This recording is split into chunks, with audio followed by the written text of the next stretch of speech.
बाउ सोह्र कैची दुईटा चाहियो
किनकि माटैबाट त निकालेको थिएस त माटै होस् त माटैमा फर्किजानेछस्।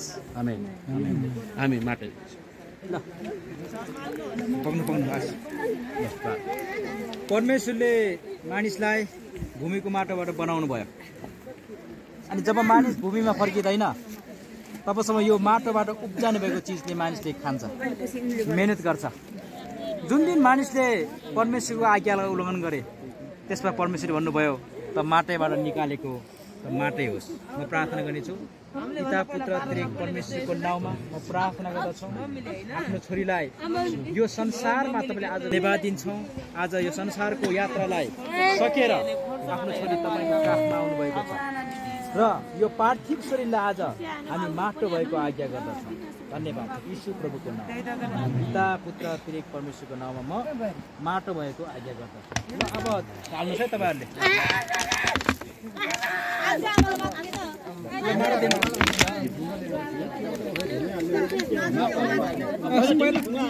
पहिला सबैले माटो दिन्छ त्यसपछि हामीले